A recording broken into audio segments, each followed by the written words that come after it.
He used to boil girls in rose water and create an extraordinary perfume. Every other day, another dead body would be found in some lane or corner, completely naked, with hair shaved off. The whole city was terrified. Every possible attempt was made to catch him, but he still didn't stop. This time, his target was a celestial-like beauty, the daughter of the richest family in Paris. Reaching her was as difficult as solving an unsolved riddle, but in that very attempt he got caught. In front of the entire town, he was sentenced to be hanged on the cross 2 days later, with the order that he would remain hanging until his last breath left his body. Hearing this, a wave of joy spread among the townsfolk.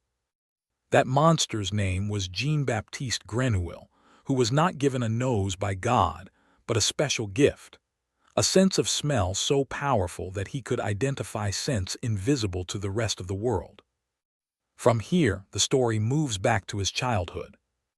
Grenouille's mother worked at a fish market. One day, she suddenly went into labor and Grenouille was born right there. As soon as he was born, the mother kicked the baby aside. She had already killed her previous 4 newborns. She thought Grenouille had also died. But then, smelling the filth of the market, he screamed loudly. The mother panicked and ran away from there. People had seen everything and began shouting. She was caught and immediately hanged. Grenouille was legally sent to an orphanage. The caretaker of the place was Madame Gaillard, a middle-aged woman who no longer had space for more children, but she couldn't disobey the government either. Somehow she adjusted Grenouille on the bed of a few boys. But now the question was, what about the boys who already slept on that bed? There wasn't even enough space to stretch their legs. So the other children discussed among themselves and tried to kill Grenouille. Madame Gaillard found out in time, and once again his life was saved. Those orphan children were her main source of income. She made them work all day. 5 years passed, but even at the age of 5, Grenouille couldn't speak a single word. On top of that, his behavior was strange. He used to sniff everything as if it was a sweet dish. With time, this ability grew stronger. Now he could identify things from far away, even with his eyes closed, where a stone was, where a frog was. Within a few years, he learned to speak. When he turned 13, Madame Gaillard no longer had a room for him.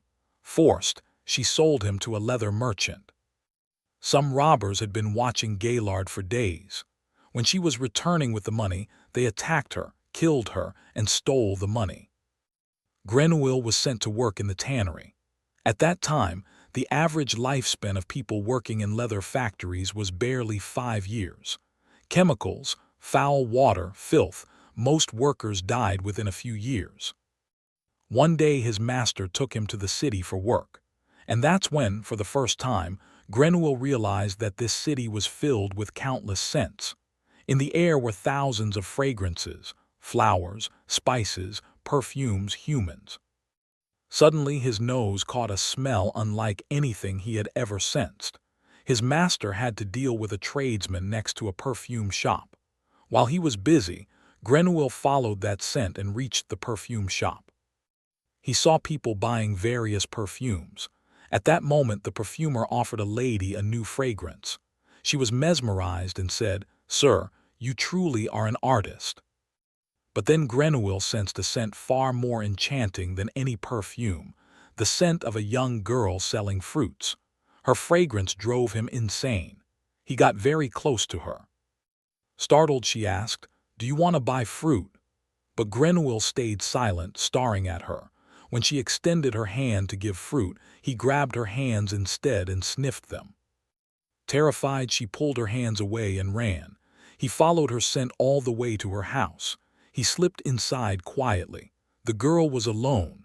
When she turned and saw him, she panicked and screamed. Grenouille covered her mouth. A couple passed by outside, and until they left, he kept her mouth tightly shut. She died due to suffocation. Grenouille felt deep regret. He hadn't wanted to kill her. But even after her death, that rare fragrance still rose from her skin. He undressed her and inhaled the scent from every part of her body. This was his first kill. That night when he returned, his master beat him badly. "If you disappear without telling me again, I'll kill you." But Grenouille couldn't sleep, not because of the beating, but because the girl's scent had shown him his true path. He finally understood why he was born, to capture the world's most perfect fragrance and preserve it forever. In Paris, there were about a dozen perfumers. One of them was Giuseppe Baldini, an Italian perfumer whose shop was on a bridge named Pont au Change. 3 years earlier, he had been the king of the trade, but new perfumers had taken over the market and his shop was deserted. A new perfume had taken the market by storm, the same fragrance we saw earlier. Everyone was obsessed with it. Baldini examined it, a mixture of lemon oil, clove essence, and many unknown elements. He tried to recreate it repeatedly but failed. Exhausted, he dozed off. Then someone knocked on the door. It was Grenouille, delivering goat hide from his owner. Baldini opened the door and let him in. Grenouille entered, his eyes scanning every bottle in the shop. He smelled each vial one by one. Baldini checked the hide and said he'd pay later. Grenouille calmly asked, "Are you planning to make perfume from this leather smell?" Baldini was shocked that he knew. Grenouille said, "If you allow me, I can make a perfume using the material here." Baldini laughed, "You know how to make perfume?" Grenouille didn't reply. He just began sniffing bottles, mixing ingredients purely by smell, no formula, no recipe, just instinct. Soon, he created a fragrance so astonishing that Baldini stood frozen.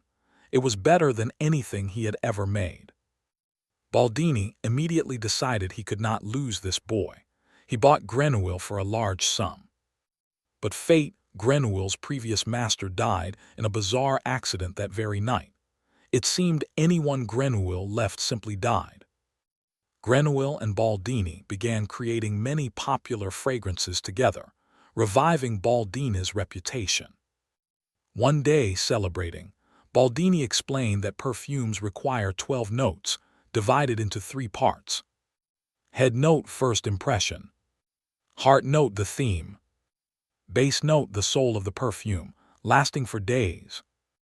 Baldini added that ancient Egyptians believed that if someone created a 13th note, combined with the other 12, the resulting perfume would be so divine that anyone who smelled it would lose themselves, feel as if they had attained all the happiness in the world, as if they were in heaven. A perfume like this was once found in a pharaoh's tomb, but no one had ever created that 13th note. Grenouille said, "Master, I will create the 13th note. Just teach me how to preserve the scent of anything." Baldini didn't answer. Grenouille began dreaming about the first girl. Her fragrance haunted him. Desperate, he made a deal. "I'll make as many perfumes as you want, just teach me how to trap scents." His desire to learn was so intense that Baldini had no choice. Grenouille learned how to capture the scent of a rose. Then he tried capturing scents of different things, but failed repeatedly. Frustrated, he began throwing things. Baldini caught him and scolded him. Grenouille showed him samples of metals he tried extracting scents from: lead, iron, copper, all failed. Baldini realized Grenouille was researching the scent of metals, unheard of. Then he saw a cat in a boiling pot and exploded with anger. Grenouille collapsed unconscious. A doctor examined him and said it was the result of years of working in the tannery. His body was filled with toxins and he was dying. Baldini panicked. If Grenouille died, his business would collapse again. Grenouille woke up and asked, "Is there another way to capture scents?" Baldini said, "Yes, but only in a place called Grasse." Grenouille slowly recovered, but he needed identification papers to travel and work in Grasse. Baldini promised to arrange everything, and in return Grenouille gave him thousands of fragrance formulas. Baldini was delighted. He thought he had gained the key to success. But fate intervened. That night his entire building collapsed and Baldini died under the rubble. Grenouille continued his journey and reached a cave in the mountains. He stayed overnight and ended up living there. There was no scent there except his clothes, no humans, no animals, no plants, not even the earth had any smell. For the first time he felt peace. But then he realized something horrifying. His own body had no scent. He bathed, scrubbed, checked repeatedly, nothing. He was scentless, like he did not exist. The answer might be in grass, so he resumed his journey. As he neared grass, he saw a carriage. Inside was a celestial-like girl. Her scent electrified every nerve in his body. He followed the carriage into the city. At the gate, he showed his papers and was let in. Following her scent, he reached her house. The girl did her daily activities. Grenouille absorbed each moment. That night, he slipped into the house. He saw her picking flowers to place at her mother's memorial. Her father called her, and that's when Grenouille learned her name. Laura. Meanwhile, in the same city, a young boy and girl were falling in love. They worked in flower fields and flirted while cutting flowers. Flowers were later sent to perfume factories. Grenouille was hired in one such factory run by Madame Arnolfi. With his skills, he impressed her quickly. Her supervisor grew jealous and troubled him constantly. One night the young lovers secretly met. The girl teased the boy and climbed onto the shed roof. As a joke, she pushed the ladder down. Angry, the boy locked her in the room and left. The girl screamed in panic. Someone placed a ladder for her, but it wasn't her boyfriend. Next morning, her body was found in a glass tank used to extract scents from flowers by boiling. The process of extracting her body's scent had already begun. Grenouille heard someone approaching and covered the tank with a cloth. A worker arrived with fragrant flowers. Meanwhile, Grenouille's curiosity grew. How were these scents made? He watched from inside. He warned the woman not to touch anything. Madame Arnolfi arrived and asked why the boiler was covered. Grenouille lied, saying he was experimenting with a new fragrance. The supervisor checked the boiling water, smelling nothing, and mocked him. But Grenouille did not stop. He hired a prostitute. He brought animal fat with him. Seeing the fat, the woman grew uneasy. Grenouille told her he was a perfumer and needed her body scent. She agreed. Her dog watched everything. When she saw a knife, she panicked. Grenouille killed her, carefully shaved all her hair, applied thick animal fat over her body, and wrapped her in cloth so her scent would transfer into the fat. Hours later, he scraped the scented fat and took it to the factory. He mixed it with her hair, boiled it, filtered it repeatedly until the scent came out pure. Meanwhile, her murder shocked the entire city, though no one knew what really happened. Then something strange happened. The woman's dog smelled the scent and went straight to Grenouille. Everything was clear now. Grenouille had captured her scent as perfume. This was his first step toward success. But he would not stop. He needed 12 such scents, 12 notes to create the 13th. The next night was Laura's birthday. The place was lively. Grenouille was there too, seeking his next victim. When the candles were blown out, the girls played hide-and-seek. Nearby was a small maze where Laura and her friends hid. Grenouille followed Laura like a hunter, quietly, precisely. But luck was with Laura, she escaped. But 2 virgin girls mysteriously vanished from the maze. Grenouille had already begun extracting their scents. Search teams scoured the maze but found nothing. Next morning, their bodies were found under a bridge, hair shaved, naked. Fear engulfed the city. The court demanded a curfew to prevent the killer from fleeing, but merchants opposed it, saying business would collapse. The judge agreed. Laura's father pleaded desperately but was ignored. A few days later, another girl went missing. Then a shepherd girl's body was found, hair shaved, naked. 4 girls were dead so far. The administration finally woke up. A curfew was imposed. Police guarded every street. But the killings didn't stop. Grenouille kept collecting scents one after another. He now had 5 notes. All right, Abhinav, I'll continue the English version of the story exactly from where it previously stopped. He now had 5 notes. Here is the continuation in clean English. Continuation English retelling. He now had 5 unique scent notes, each taken from a different girl he had murdered. But Grenouille knew the perfume wasn't complete yet.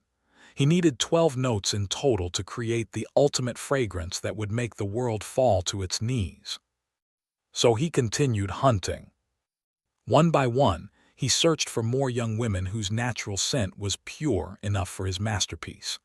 Grass slowly fell into terror as more bodies appeared.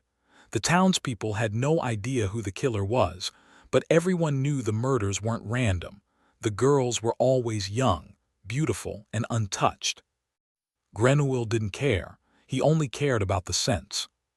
Every murder brought him closer to perfection. Finally, after collecting 12 fragrances, he was ready for the final, most important one. The 13th note. And for that he chose the most beautiful girl in Grasse, Laura Richeyes. Daughter of the wealthy Richeyes family, her scent was unlike anything he had encountered before. It was heavenly, irresistible, the final piece of his perfume. Richeyes, aware that his daughter fit the pattern of the killer's victims, tried desperately to protect her. He moved her from house to house, then finally escaped the city with her in the middle of the night. But Grenouille followed them like a shadow. He could smell Laura from miles away.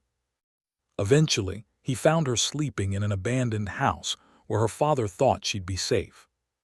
She was. Grenouille killed her quietly and began extracting her scent with the same cold precision as his other victims. With Laura's essence, the perfume was finally complete, the greatest fragrance ever created. When the city guard eventually caught Grenouille, they put him on trial.